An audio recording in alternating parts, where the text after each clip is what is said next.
Hi, these are edited versions of the lectures that I taught synchronously over Zoom. I hope you find them useful.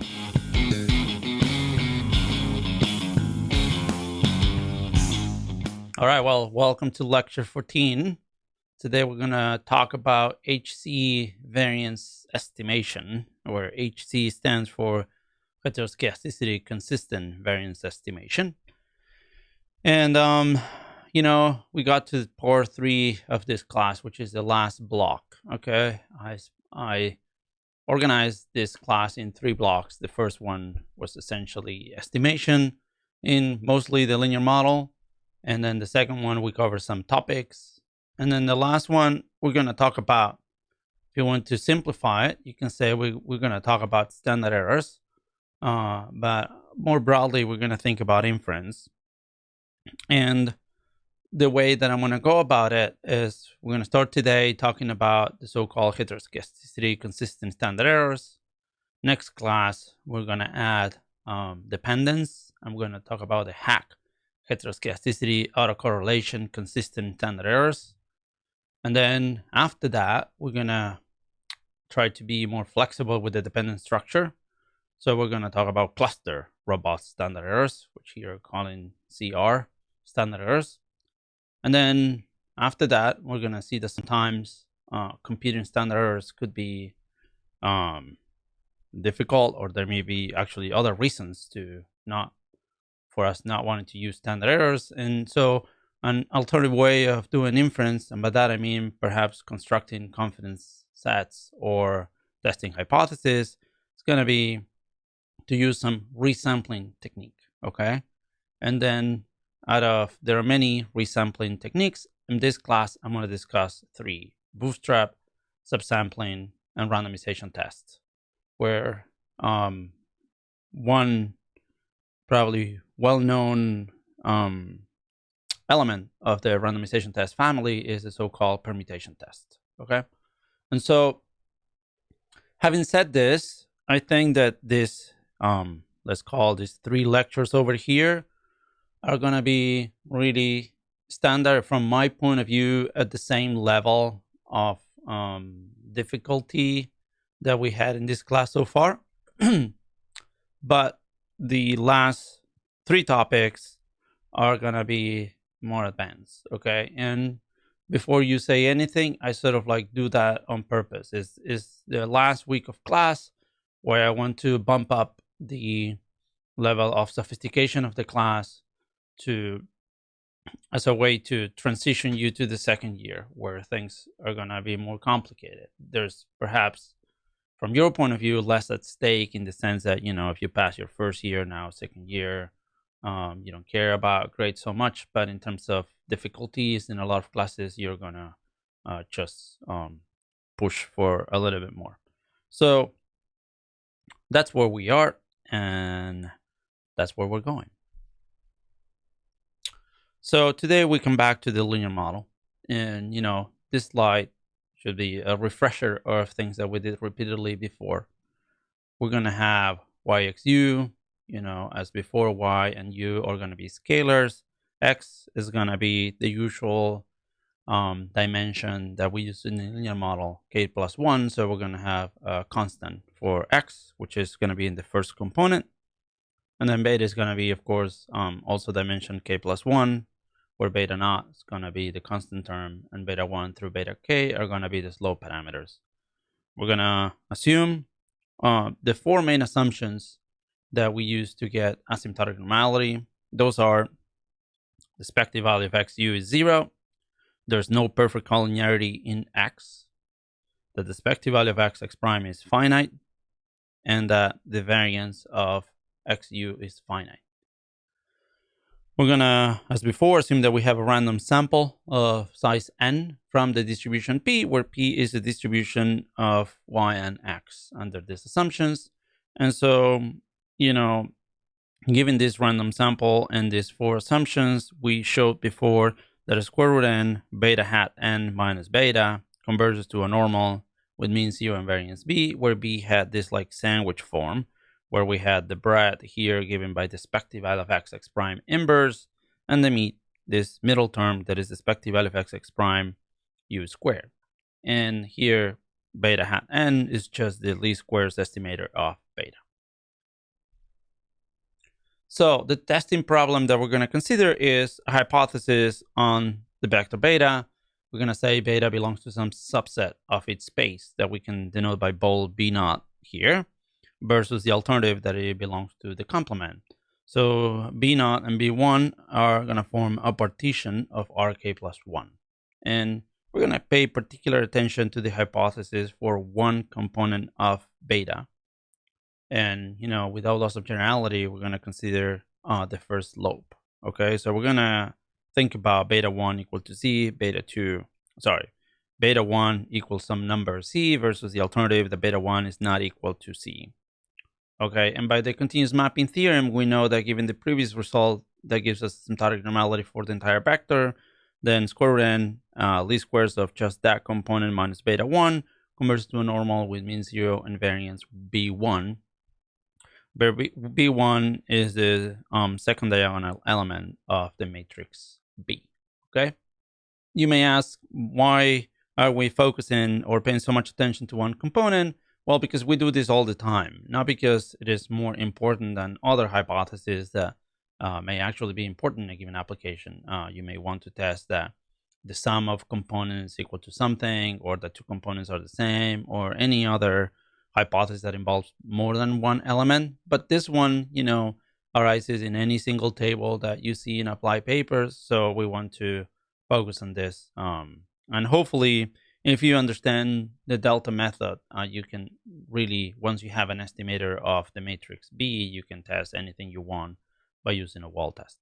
Okay, so a natural choice of test statistic for this particular testing problem is the absolute value of the t statistic, where the t statistic is square root n beta hat 1n minus the hypothesis value c divided by a standard error of an estimator of B1.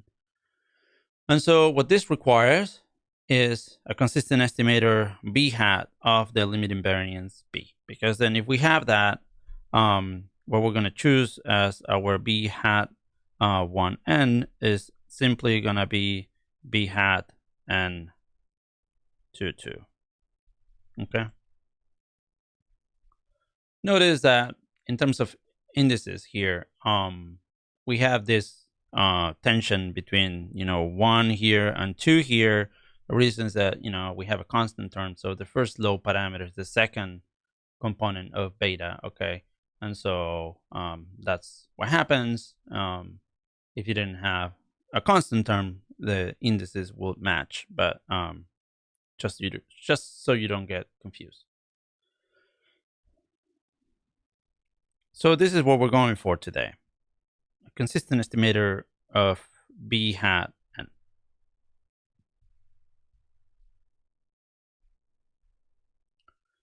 n. So I wrote here, part 3 of this course covers consistent estimators of B under different assumptions on the dependence and heterogeneity in the data. Okay, one that we already know, and we proved that it was consistent, was the homoscedastic only standard error. And we proved that in the 4th lecture, perhaps in the 3rd one, that it was consistent and that under the assumption of homoscedasticity.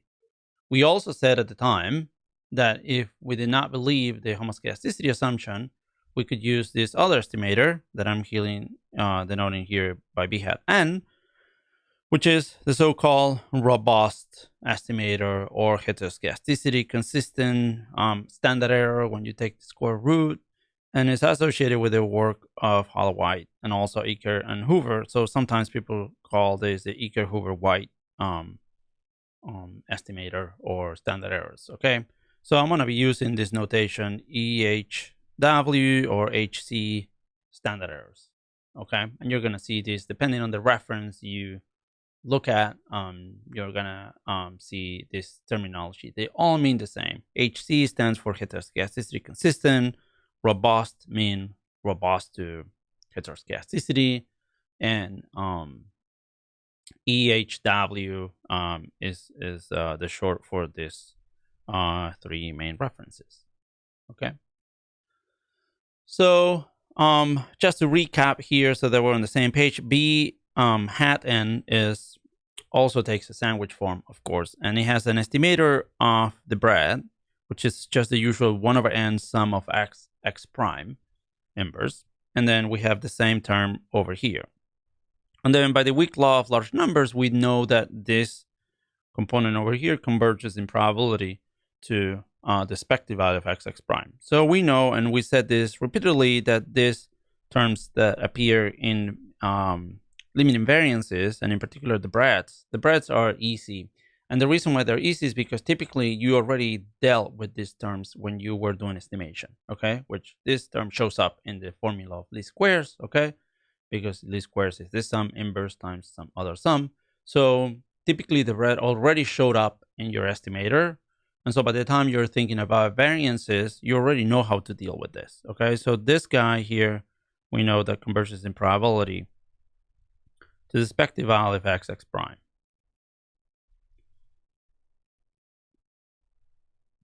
And the other thing that we know is that the main complication of the meat part is that we do not have the true error terms, the u's, and we have u hat. Because if here we had an expression that involved u instead of u hat, then the same weak law of large numbers will give us that this average that we have in the middle will converge to the object that we want, okay?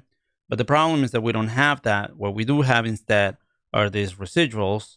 And the question today is how we deal with residuals, okay? And in particular, you should always be careful whenever you have estimated things that are indexed by I, okay?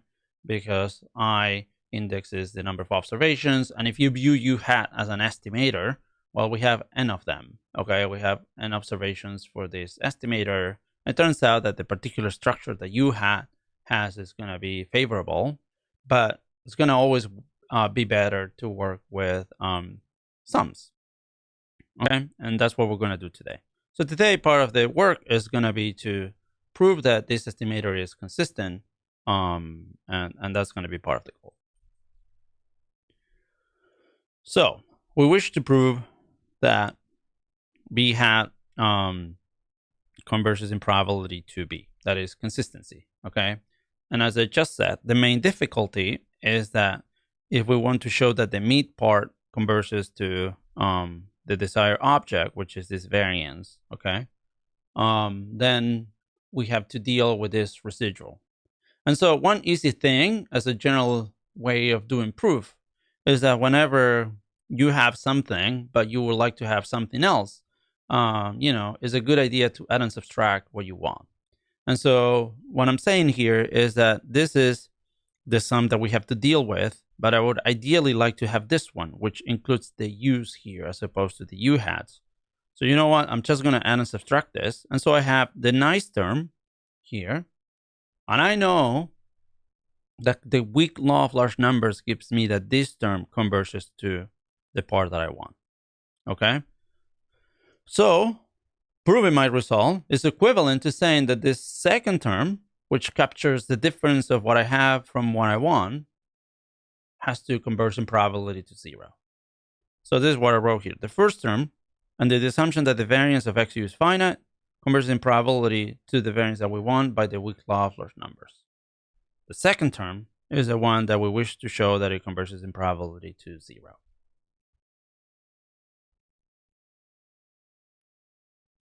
So this term converges in probability to the expected value of x prime u square, which is the variance of xu. This is the one that we wish to show that it converges in probability to 0, or another notation that is little o p1. So that's the goal. That's what we want to do. Are we clear about that? Because now I want to move to start doing some derivations. I just want to be clear that we know what we need to prove. Excellent. Let's do it then. So step one is going to argue as follows. We're going to say we have a matrix here, right? Because, x prime is a k plus 1 times k plus 1 matrix. Okay, so there are a lot of terms. we're going to consider each of these terms separately, okay? So I'm going to say here, consider the J prime, okay. J, comma, J prime element. So we're going to have, I'm going to consider the absolute value. Now this is scalar, 1 over n, the sum from 1 to n of xi j, xi j prime. I have ui hat square minus ui square.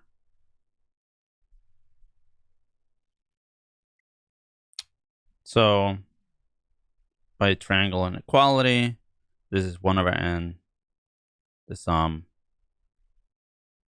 from 1 to n of the absolute value of x I j xi j prime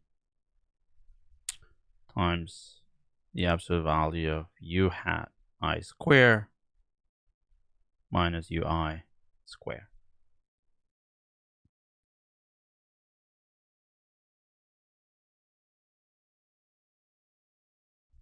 So now this is going to be less than or equal, and the same part at the beginning. So I'm copying here.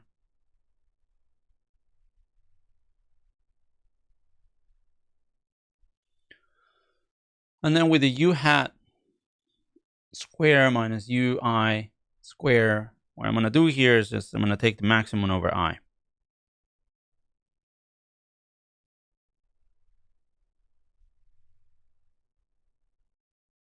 And of course, by taking the maximum, I have the inequality that I wrote, which is less than or equal. The advantage of taking the maximum here is that now this term no longer depends on I, so I can take it out of the sum, which I'm going to do next.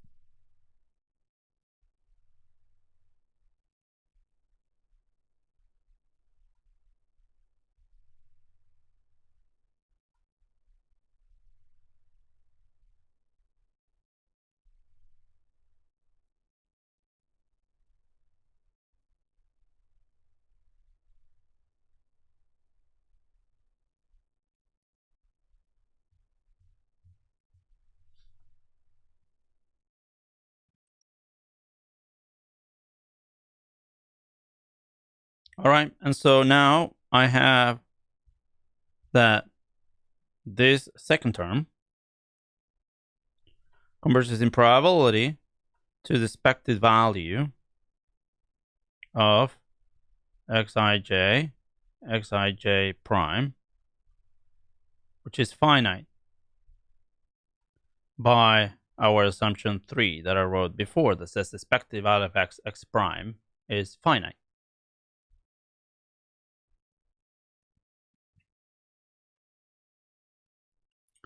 And so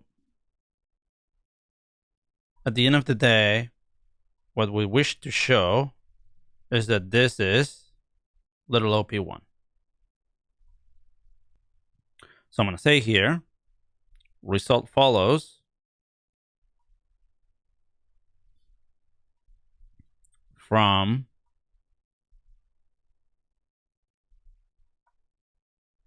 maximum of I between 1 and n of the absolute value of u hat square minus u hat converges in probability to 0.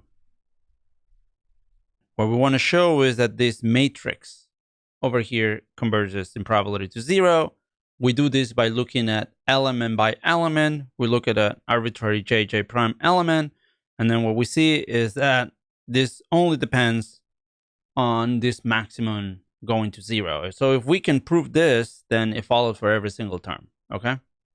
And so the next step is going to be about dealing with this term. For that, we will need a lemma, okay? And so I'm going to present the lemma that is, at the end of the day, is going to let us deal with this. So I wrote here step 2, is an intermediate step or intermediate lemma that we need to show this part that we said that we want to prove. The lemma says the following. Let C1, Cn be a sequence of random vectors such that the rth moment is finite. Okay.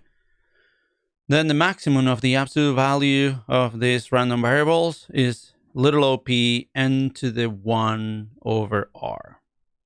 Okay, you can also write it like this.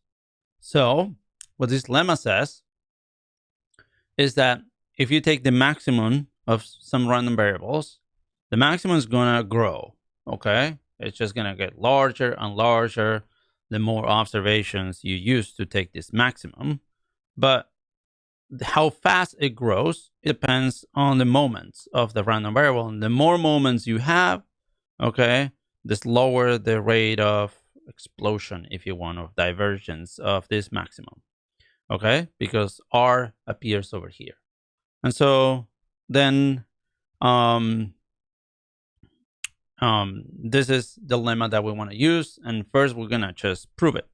So to prove it, I'm going to start with this part and the definition of conversions and probability. So I want to say the probability that n to the negative 1 over r maximum between 1 and n of the absolute value of z is greater than epsilon. I'm going to say, well, this is the same as the probability of the union from 1 to n of the maximum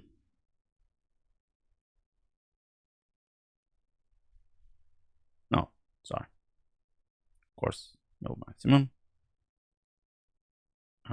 zi r greater than epsilon to the power r times n. Okay. Probability that the maximum is above epsilon means that, it's the same as the probability of the union over all these indices that is above epsilon. And all I did was take the power r so that I get it out of the n. And so now the z and the epsilons are to the power r, and I took the n to the other side. Okay, so at least one of these have to be greater than epsilon. And so now I can use Bonferroni's inequality. The probability of the union is less than or equal than the sum of the probabilities. So now this is the probability that zi to the power r greater than epsilon to the power r times n. Okay. Now I'm going to say this is less than or equal than 1 over epsilon to the power r and n, sum from 1 to n of the expected value zi to the power r times the indicator zi to the power r greater than epsilon to the power r and n. And here I'm going to write then by Markov's inequality.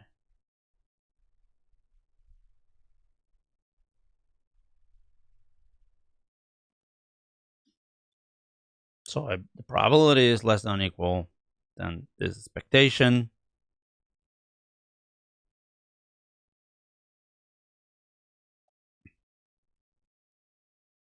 Okay. And so now I have a sum and I have a 1 over n, but now this sum doesn't depend on I anymore.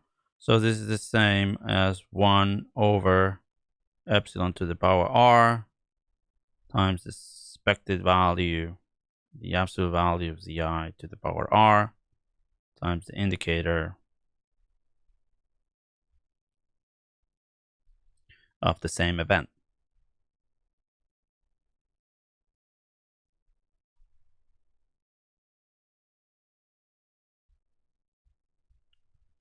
Now, this converges to 0 because expected value of z to the power r is finite. So for any epsilon, the probability that n to the negative 1 over r times the maximum is greater than epsilon goes to 0. That's the definition of convergence probability. And we have that this lemma holds. And notice that we only use, as I said, Bonferroni's and Markov's inequality, or at least an implication of it. And we get the result. Any questions about this before we move to step 3? Step 3 is going to be about using this lemma, okay?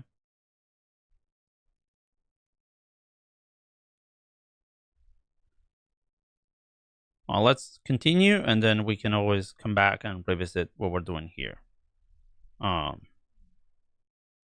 Here's an extra page. So now I want to show, we're going to apply the lemma and to show this. And then we're going to use 2 moments. One is this, and the other one is this. Okay? So first,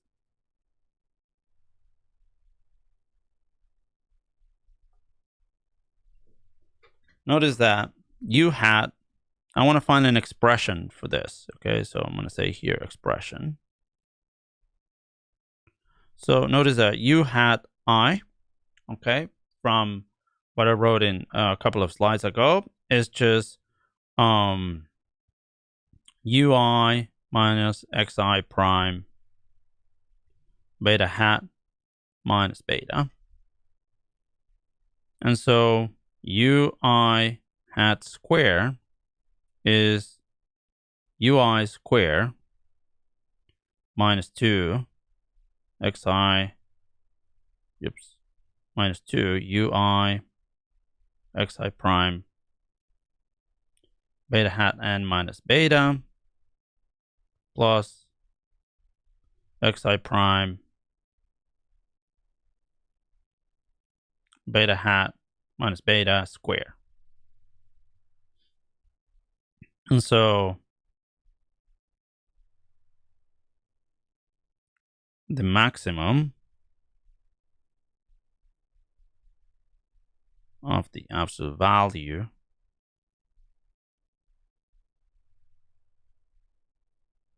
of this difference is less than or equal than the maximum of 2 times ui xi beta hat minus beta plus the maximum of xi square times beta hat minus beta square. So I use the first equation there to see how we have an expression for u hat square, and then I use this expression to split this maximum that we need to deal with, or to bound the maximum, I should say, between these two. Okay, so now I'm going to use this moment that we have here and the lemma that we just derived. Okay, so let's consider each of this term. I'm going to say A. We have a maximum. The 2, of course, doesn't matter. So we have the maximum of ui xi times beta hat n minus beta. Well, by the lemma that we just use, okay, this is little op n to the 1/2. Okay, why? Because again, sorry, because again, here this is like a second moment. R equals to 2. The lemma says that is 1 over R. So it's little op, that maximum is growing at rate little op n to the 1/2. And then this term over here, beta, is big op n to the negative 1/2, because we know that a square root n times beta hat minus beta is asymptotically normal. So it's big op n to the negative 1/2. And so the product of these two is little op1. Okay, I'm going to say here because square root n beta hat minus beta is big op1. So that's the first term. The first term is little op1 as we want. Let's look at the second one.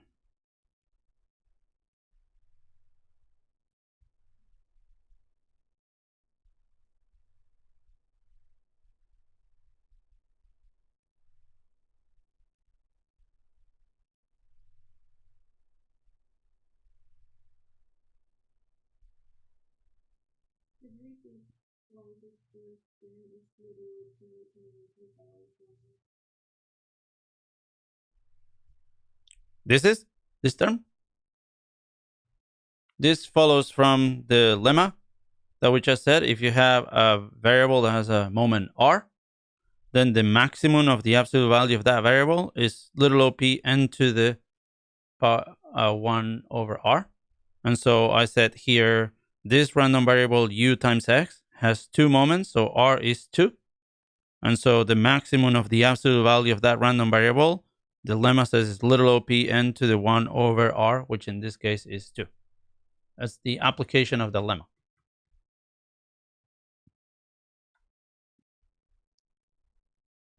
So now for the second term, we have this maximum here times this. And I'm going to invoke the lemma one more time.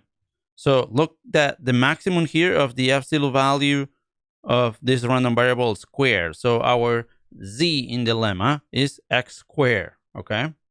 So what's the moments that we have for x squared? Well, 1 moment, because the expected value of x squared is finite. So r here is 1. So the lemma says that this grows at rate little op to the power n, because r is 1. And then we have beta hat minus beta square, and that is big op n to the negative 1. Again, because square root n beta is big op1, so the square of that, n times beta hat minus beta square, is big op1. So the product of these two is little op1. And so it follows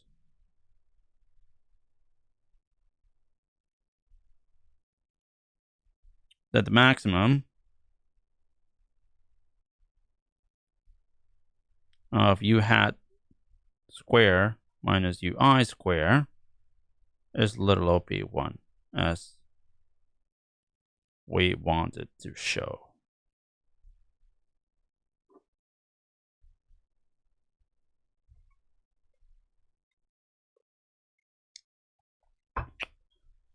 If we put all the pieces together, then we just prove that 1 over n, the sum of x prime u hat square, converts in probability to the expected value of x prime u square.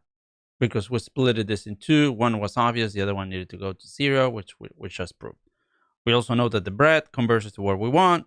And if you just use continuous mapping theorem, this heteroscedasticity robust standard error converts in probability to B. The important thing here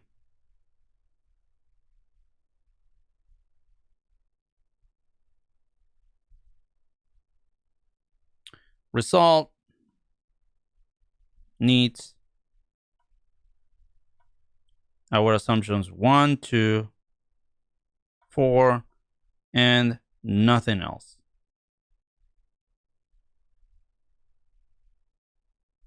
Yes, but that's given by this expected value of this square follows from 3, and expected value of ux square follows from 4. So we apply the lemma by using the finite expectations of assumptions 3 and 4. This is important. I want to highlight it because if you look at the treatment of this topic in a variety of other books and references, it's quite often that you're going to see that you need bounded fourth moments or things like that. Okay. And that's an artifact only of the proof approach. Some books, okay, are going to just use a simpler proof where you're just going to bound, this term in the middle, okay, by Cauchy-Schwarz inequality or something like that. So you have squares, and when you just take less than or equal, then things are to the power fourth, okay, and then you're going to require, if those are finite, then you can apply weak law of large numbers. And the proof is actually really short because at that point you just use Cauchy-Schwarz, okay? And so you're going to see in a lot of places that says in order to have consistent, robust standard errors, you need finite fourth moments. And then what I hope it's clear is that that's not required because we did the proof using this lemma, which is perhaps somewhat unusual in relative to other proofs that you're going to see, but it is exactly what you need. And it's exactly what you need, and it follows from the assumptions that we already have. So remember how I emphasized as we were moving with linear regression how to get, consistency of least squares. We needed one thing. To get asymptotic normality, we needed something else. To do inference, we needed to add, another layer, which was assuming that the variance of x and u was invertible so that we can take variances in the denominator. And now to get a consistent estimator of the variance, we do not need to add anything else. Exactly the same assumptions that gives us asymptotic normality are the assumptions that we need to prove that these standard errors are consistent. Okay. So how do you use this in the t-test? Well, go back to the t-test. Now we have an estimator of the object that we want. Is the second diagonal element of this matrix that we just defined. And then you want to test this hypothesis, use a t-test using the square root of that. That's going to be the standard error. And then we're going to reject whenever this is above the 1 minus alpha over 2 quantile of a standard normal. And so by duality, the confidence set is going to be all the values of C that are not rejected, which in this case takes this simple interval form. Okay. So just because sometimes it's a source of confusion, B hat 1 here is our estimator of the asymptotic variance, and what is typically called a standard error for this is the square root of B hat 1 and divided by n. So this is what you're going to get reported in data. This square root n goes here at the bottom and is sort of like the standard error for beta hat 1n, whereas B hat is estimator of the variance of square root beta hat 1n minus c. So it's just a simple algebraic manipulation. Just make sure that you understand the output of what you're getting, and this is actually an often source of confusion sometimes for students when they're doing proofs or manipulating objects. You have to be clear whether you're talking about the asymptotic variance or the standard errors of the beta hat, and the only difference is that you're dividing by square root n or not.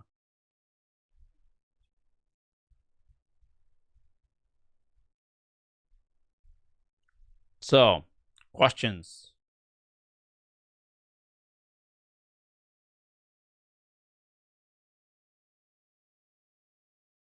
Yes. This is actually in the problem set, okay? But I always left a slide here empty in case somebody asks me this question, okay? But it doesn't follow from Markov's inequality directly, as you said, because there's an indicator there. And I did say it follows from the arguments I use in Markov's inequality. And so the argument here, just let's do it so that you get it, is the following. Notice that the absolute value of z to the power r, okay, is greater than epsilon to the power r than n times the indicator that z is greater, c to the power r, sorry, is greater than epsilon to the power r times n. This trick is used a lot in a lot of proofs in statistics, okay? I use this trick in second year classes and so on. And sometimes students get confused by it, but it works because of this indicator. So this indicator is 1 whenever z is greater than this. So this is greater than this whenever this is 1, right? Because by construction. And if this is not the case, this is going to be 0, in which case this inequality says the absolute value of c is greater than or equal to 0, which is, of course, the definition of the absolute value. So this is the trick that trivially holds. You can say something is greater than something times the indicator that this something is greater than something. It's just as trivial as it sounds, right? So I'm going to take now another thing, which is I'm going to multiply by this indicator on both sides. I can multiply by an indicator on both sides. The inequality holds, right? So this times this indicator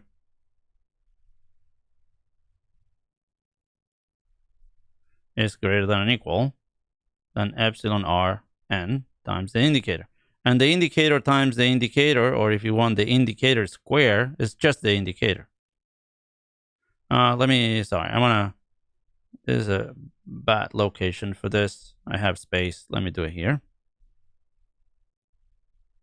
I'm just doing the same right here.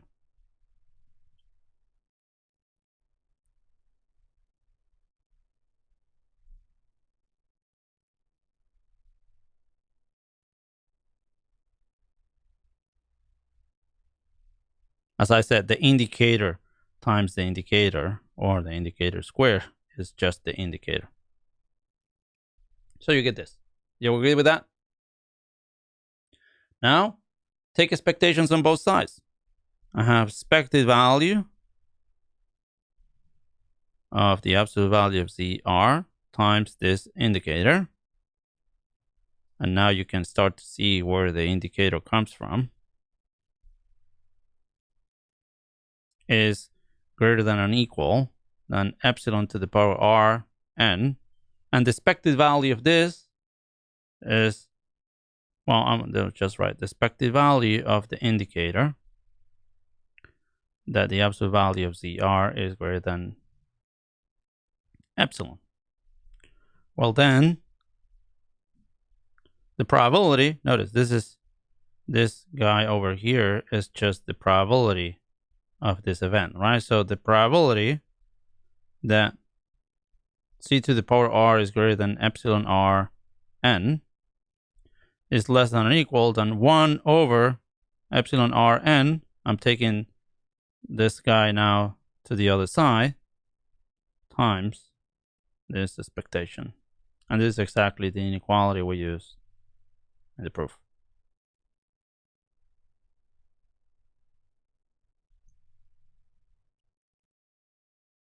See? You have the 1 over epsilon r n, and you have the indicator inside the expectation. And so I said this follows from by Markov's inequality. It's actually the argument they use in the proof of Markov's inequality. This was the hard part of today's class. The rest is absolutely easy. Okay, so finite sample performance. So Stata does not compute B hat in the default robust option. Okay. And when I say Stata, this applies to other packages as well. It includes a finite sample adjustment to inflate the estimated residuals, known to be too small in finite samples. And so the finite sample adjustment that Stata does is very simple. It just multiply by some constant, okay? And this is known as the HC1 version of the HC estimator, and it is exactly the same that I wrote before, except that instead of U hat, you have U hat star square. What is U hat star? Well, it's U hat times some constant, that is greater than 1. It's n divided by n minus k minus 1. Of course, asymptotically, this n over n minus k minus 1 converges to 1 as n goes to infinity. So this doesn't affect our proof at all because it's just a constant that goes to 1. So, of course, this is consistent as well. The only purpose of this is to, as I wrote over here, inflate the estimated residuals because they are known to be too small in finite samples. Asymptotically, of course, there's no issue with this because these are consistent. Okay, but we're going to try to discuss now how they perform sometime in finite samples and why people have devoted time over some, the years to try to make improvements of these standard errors that work better in finite samples. So I said, obvious result, this estimator is also consistent for B as they are the same ones used to compute the robust standard, and are the ones used to compute robust confidence intervals in Stata. Okay, so if you just compute the robust standard errors using the formula we saw before, and then you just say you're comparing your code with whatever Stata reports, you're gonna see a difference unless you take care of including this adjustment factor over here. And I always said it's a good practice to read the documentation of the software you use so that you understand what's actually reporting. So that's that. But in practice, this doesn't is not a great solution. Doesn't make a lot of difference, to be honest. So an alternative version to B hat and this BHC1 hat was developed by McKinnon and White, and it's called the HC2 version. Okay, as you can see, people that wasn't particularly creative with naming. So in order to define this estimator, we're going to define or use the projection matrices that we used before. So if you recall, the projection matrix P was X, X prime inverse X prime, right? So, and then remember that P applied to Y essentially was X prime beta hat. But we're not going to use that. I'm going to use this projection matrix, which is n times n. And if you look at the ith column, we're going to denote this by Pi, which is going to be exactly the same object, except that in the end, you're going to multiply by xi. Okay, and that's giving you the ith column of this n times n matrix.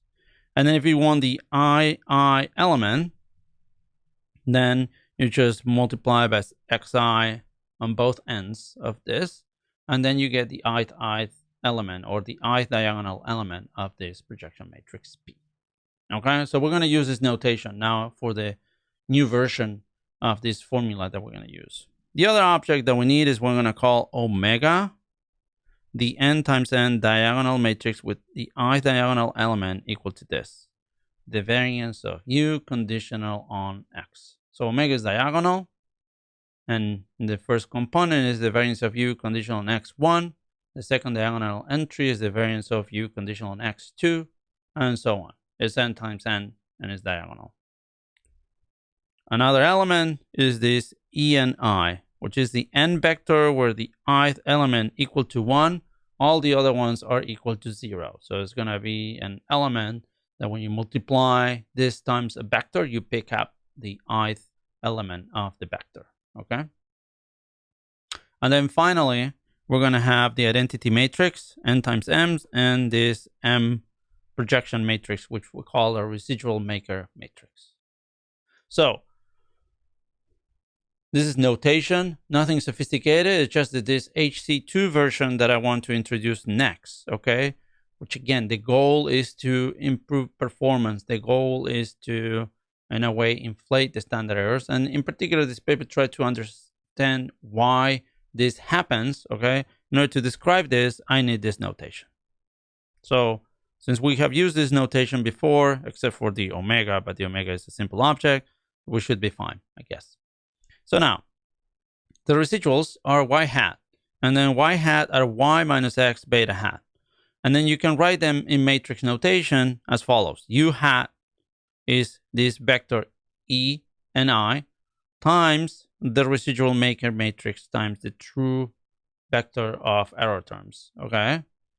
In vector form is this, which we used before. U hat is just m times u. So now if you take the expected value of u hat squared conditional on the x's, okay, what you can show is that, well, u hat, we said, is this object over here. So square is just this object square. And then, you know, doing some manipulations over here, you just get that this is E minus pi. Remember, pi was the ith column of the projection matrix. Omega EI minus pi. And now, notice this trick. If we further assume homoscedasticity, right, which is, I know it's weird because we're trying to deal with heteroscedasticity for a second. Let's assume that there's homoscedasticity. So you have that the variance of u given x is just sigma squared. Then this last expression reduces to this.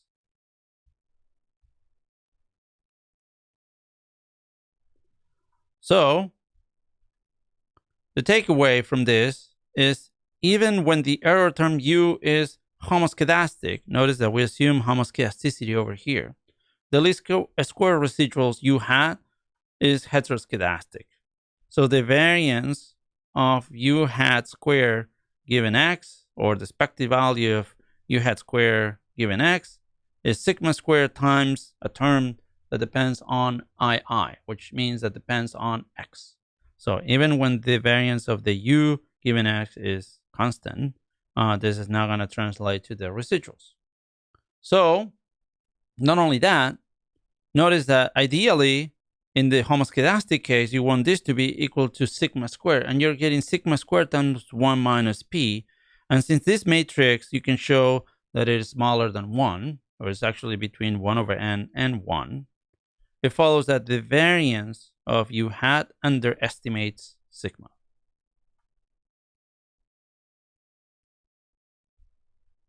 When you assume homoscedasticity. So this robust estimator uses an estimator of the variance of u that when there is homoscedasticity is too small. And so then there's here a leap of faith. You're going to say, well, if it is too small under homoscedasticity, you know, this sort of like intuitively explain why it tends to be small in general. And so what these people suggest then is, well, let's use this expression over here to correct our estimator. And so the natural correction is to redefine the residuals as u tildes now, which are u hat divided by 1 minus pi. And the reason you do this is because now the expected value of this u tilde square I conditional on the x's is going to be just sigma square under homoscedasticity, because the 1 over pi are going to cancel out. So now you've got an estimator that is unbiased under homoscedasticity.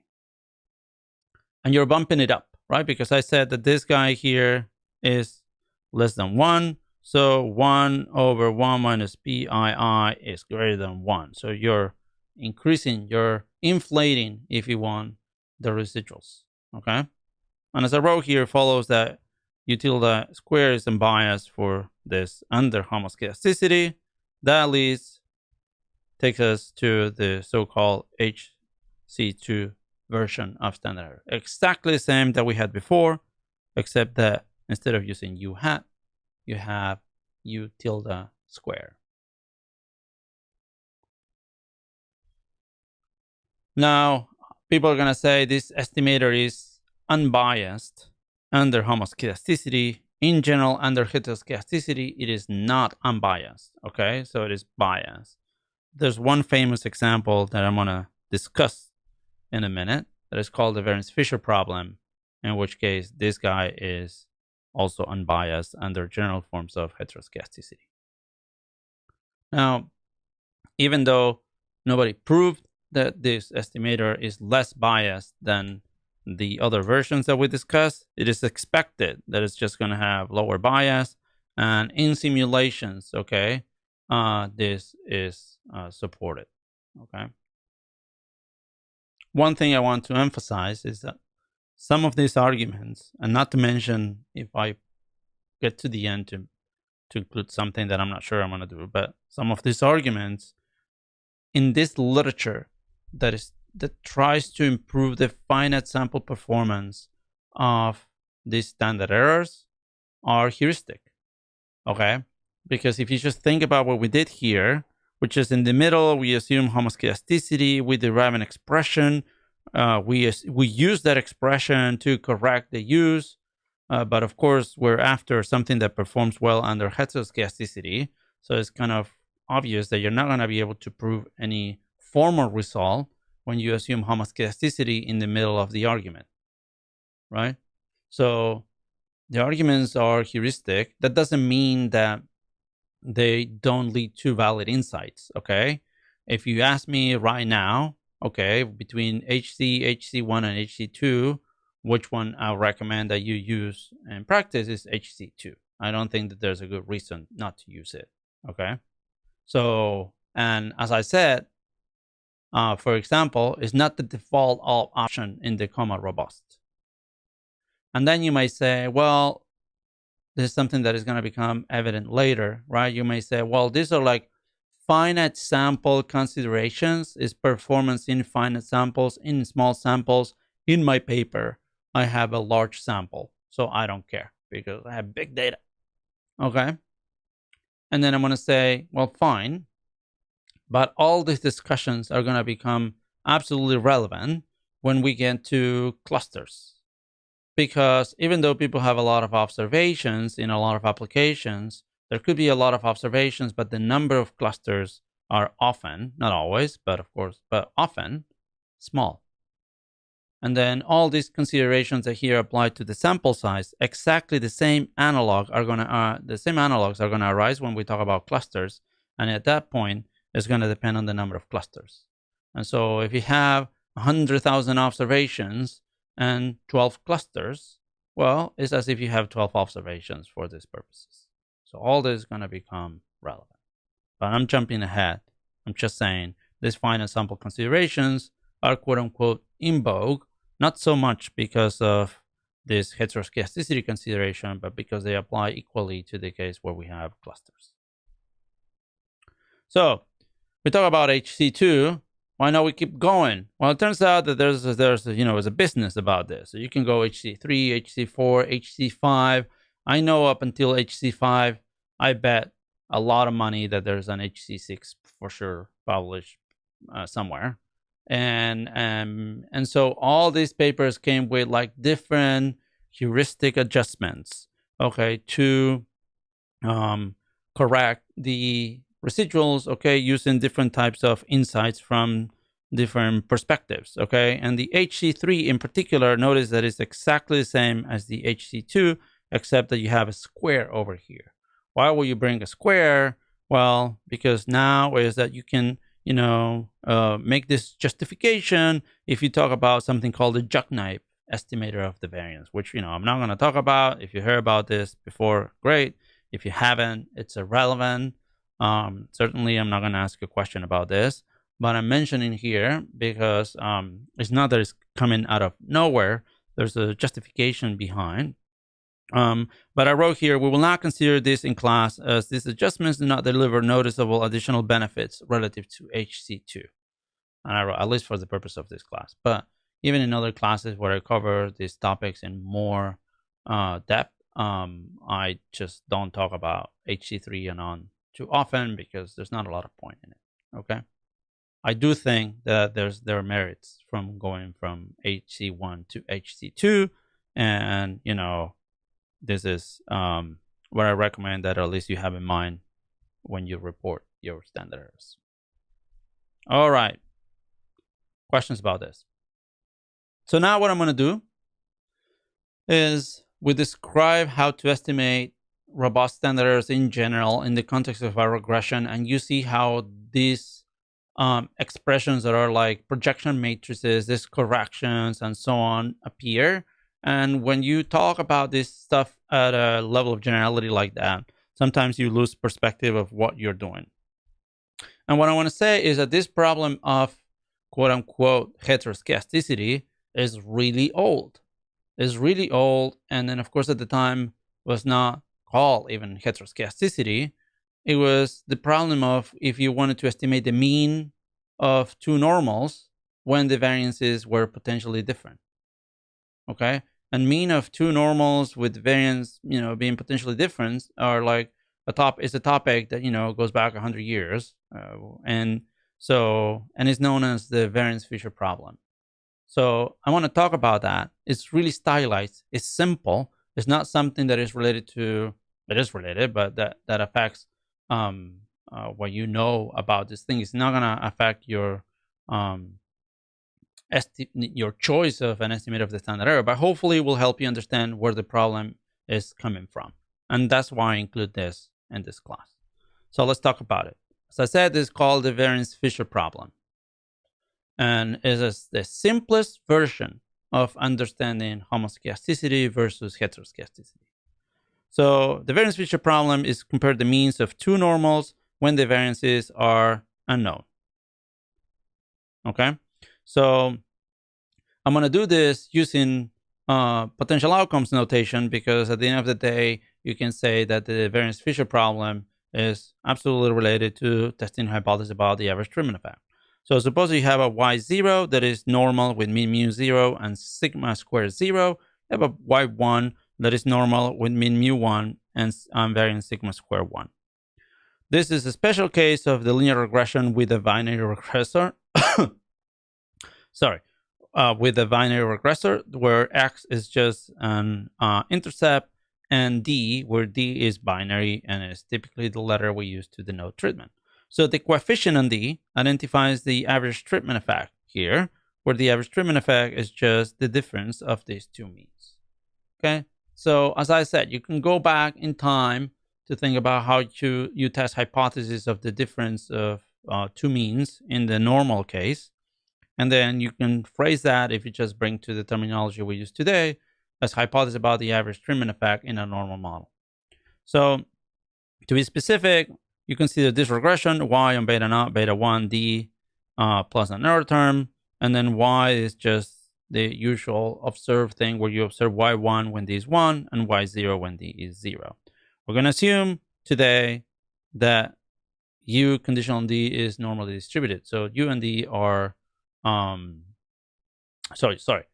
u conditional on d is normally distributed with mean 0. So we have spective out of u given d is 0.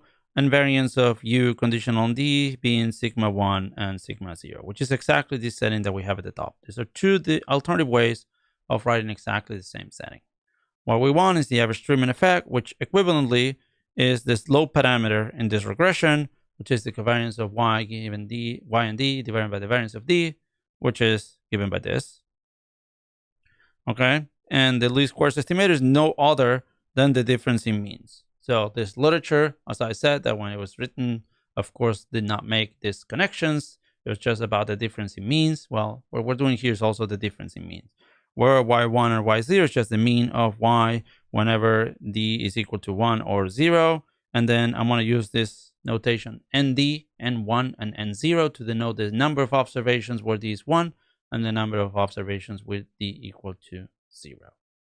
Okay, so hopefully this is a standard and easy notation. All right, what is the problem? The problem is that we want to do inference on beta 1. What is the exact variance conditional on D? So we're not doing asymptotics today, okay? It's just going to be about finite sample stuff. Well, the variance of beta hat 1 conditional on D is just sigma square 0 divided by n0 plus sigma square 1 divided by n1. And so under normality, which is the assumption that we have, then the distribution of beta hat 1 conditional on D is normal with mean beta 1 and variance equal to this expression that we have over here. The question today, and notice the question, is there a kappa, a real number, such that for some estimator, okay, of this B star 1, we have that beta hat minus beta 1 divided by the square root of this estimator divided by this standard error has a distribution T with kappa degrees of freedom. Let me repeat. Is there a kappa such that for some standard error, beta hat 1 minus beta divided by the standard error, which is the T statistic, has actually a T distribution with kappa degrees of freedom? And that's what we're going to be asking ourselves. And this is the question that this literature asks for a while. So I wrote here a word of notation. I want you to be clear. I said this before, but I'm going to repeat it here. Today, meaning now, we talk about the actual conditional variance of beta hat 1 as opposed to the asymptotic variance. Thus, the estimator beta hat 1 star above is an estimator of such variance. This object also explains why there's no square root n in 5. There's no square root n here, right? So, of course, beta hat 1 is a consistent estimator of the asymptotic variance of beta hat 1. Then there's a connection. And the connection is this one. Whereas before I was using beta hats, okay, and 1 over n was floating because we're doing asymptotics. Now I want the variance of finite sample, and I'm using these stars, okay, to denote, the objects that are the 1 over n times the objects that we were dealing before. Okay, so we're not doing asymptotics. So you can use both notations, but for this discussion, it's easier to just deal with the star versions, which are 1 over n times the versions that we had before. So hopefully this is clear. So I want to do the following now. I want to think about this question under different assumptions. The first and easy case is the homoscedastic case. What is homoscedasticity in this context? Well, it's just saying sigma square 0 and sigma square 1 are the same.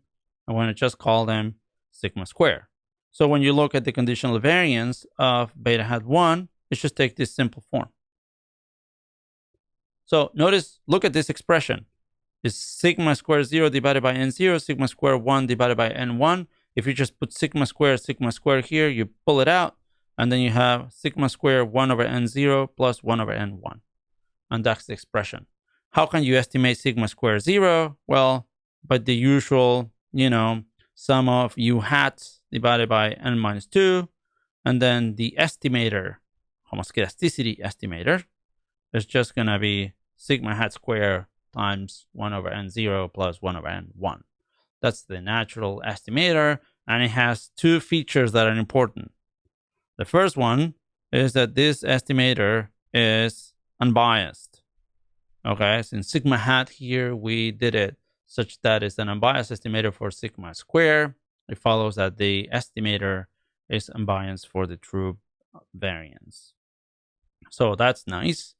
The second property is what I'm calling here chi-square.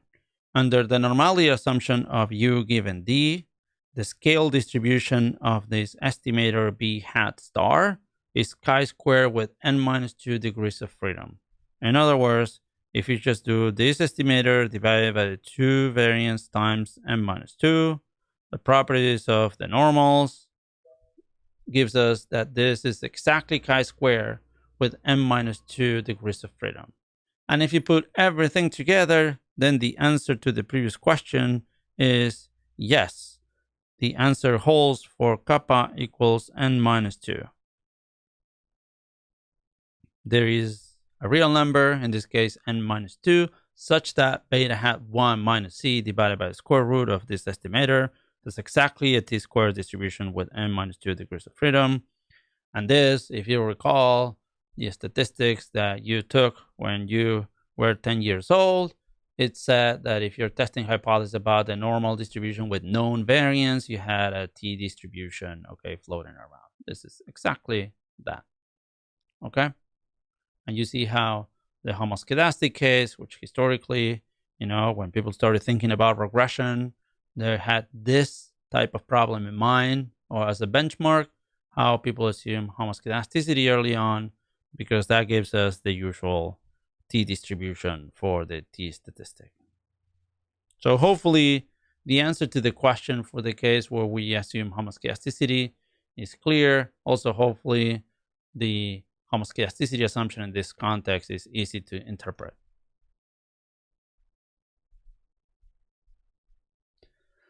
But I don't want to stop here. I want to keep moving forward. And now I want to see, okay, what happens if I don't assume homoscedasticity? So I wrote here the robust EHW variance estimator, or the heteroscedastic case. In the variance feature problem, the component of the EHW variance estimator, 1 over n b hat, corresponding to beta 1, simplifies to this. So what we are calling the heteroscedasticity consistent standard errors in this example, if you just apply the same formula that we derived before, it gives you this.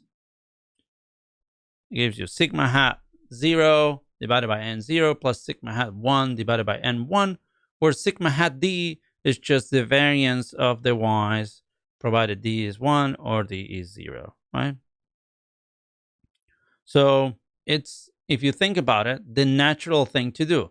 If I told you these two variances are the same and you want to estimate the variance, these are the variance of the y's, okay? Well, it's just the variance of the y when d is 1 and the variance of the y when d is 0. It's sort of like what I'm calling here a plug-in estimator. And so the plug-in estimator of the problem is exactly what we're calling the heteroscedasticity consistent standard error. So there are no assumptions under which there exists a value kappa such that the t statistic has a t distribution, even when you assume that u is normally distributed conditional on x. So I'm already giving you the answer to our question, okay? There's no solution to this problem that gives you finite sample validity. And in particular, notice the following. This estimator that we are here viewing as so natural is downward bias. So these estimated standard errors are too small. You compute the expectation of this b hat 1 HC, and then you just compute this expectation, and you can see that both terms are being multiplied by n minus 1 over n in the case of n0 and n1, and this is strictly smaller, than the object that we want. So these standard errors are too small, and so the coverage tends to be below 1 minus alpha, okay? So in this simple problem, and that's what I want you to understand, look at this. We have two normals. We're making a normality assumption. We're just testing hypothesis about the mean. We're saying, okay, we're going to estimate this with this, heteroscedasticity robust standard errors. And then this doesn't give us a way of doing inference in finite samples.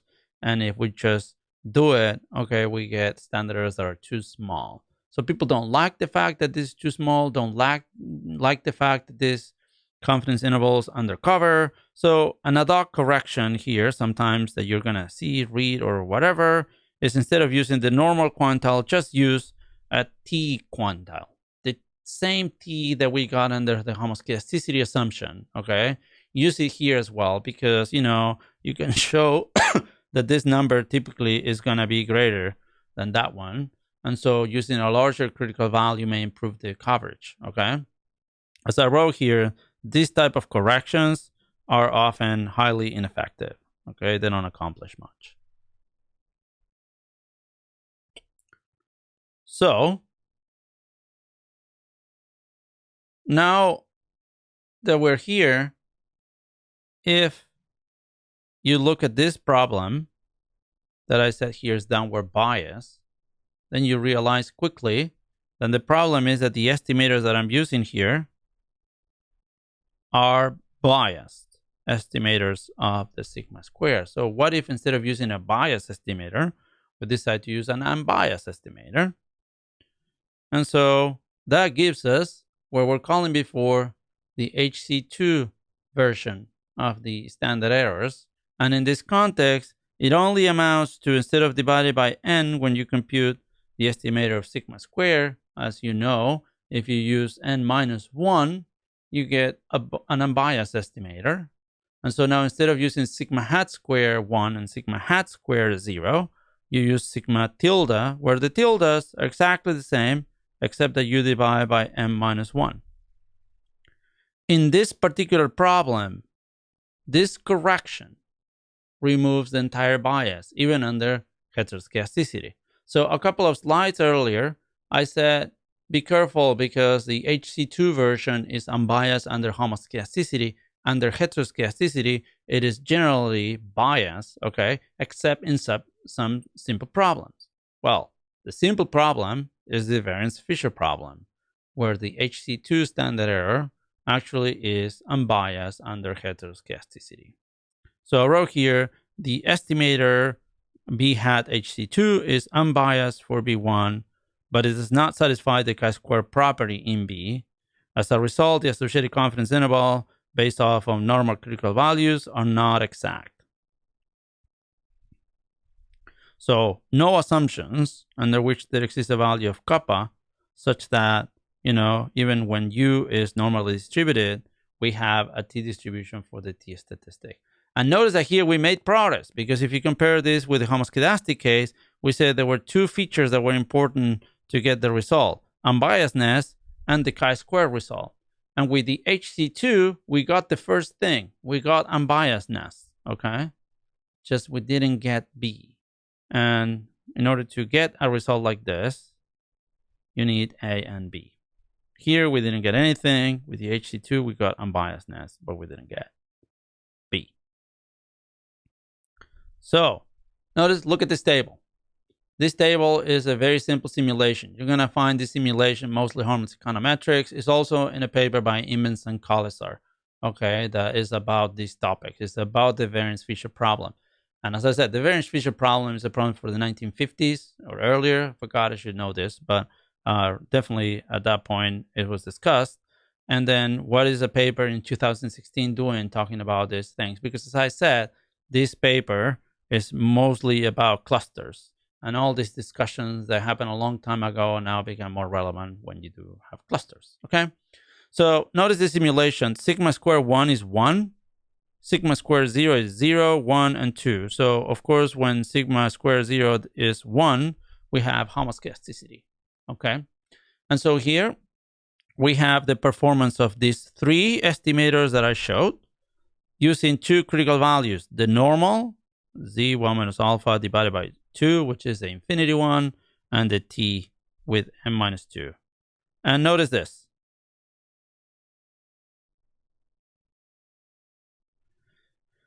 When you have homoscedasticity, you want to have 95% coverage. The homoscedastic critical value work very well because they should work in finite sample, okay?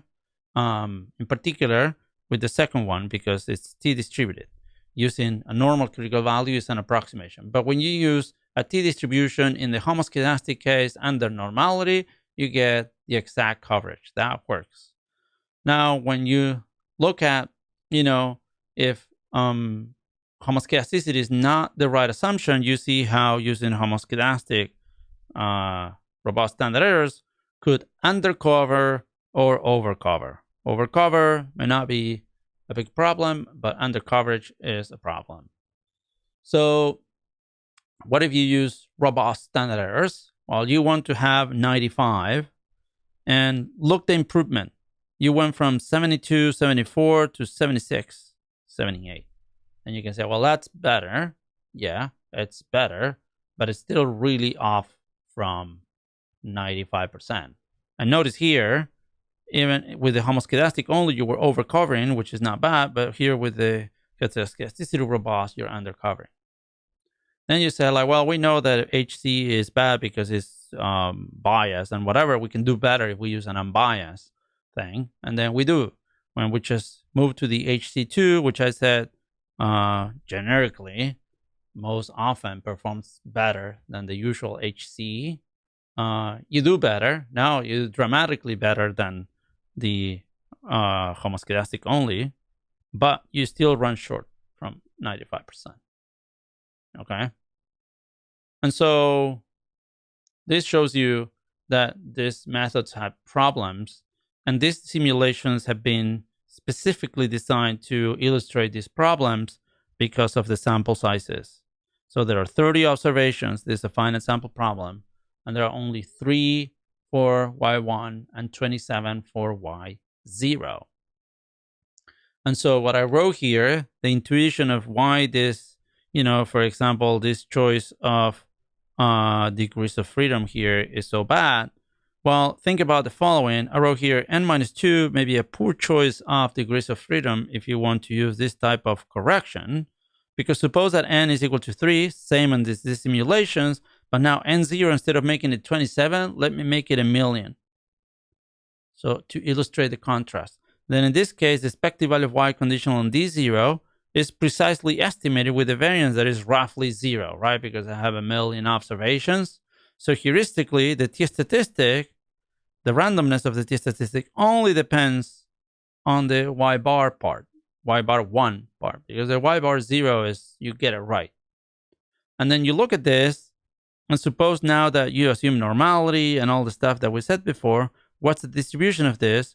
Well, it's a t-distribution with n1 minus 1 degrees of freedom, and n1 minus 1 here is 2, which is a lot different than n minus 2, which is essentially infinity in this example.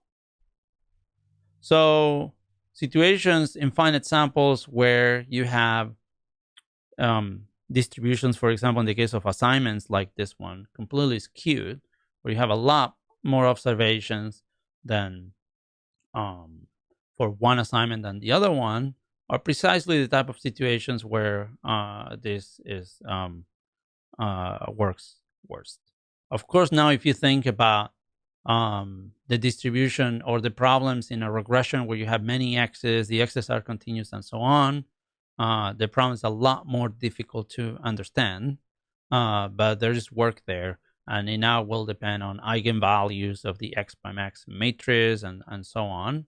But, the moral is that robust standard errors, okay, work well asymptotically. So you need a large sample size. And as I said, whereas in most situations, that's not going to be an issue, perhaps in applications that are, IID.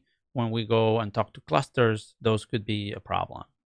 And also, this illustrates that, in a situation where you have a huge sample size like this one, okay, but the distribution of your x's, which is in this case d, is like, a very, I'm going to call it asymmetric here, but there's probably a better word.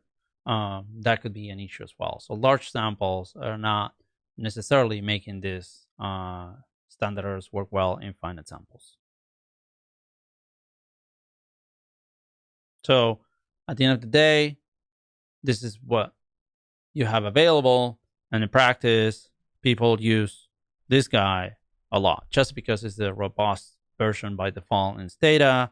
I'm saying this is good. You'll be better off using HC2, which is, the one that I would recommend you guys use in applications.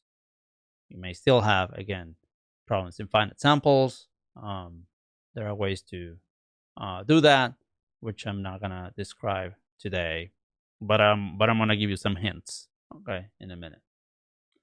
So that's about it for today. I'm going to stop here, answer some questions, and then I'm going to give you this extra hint if you care about.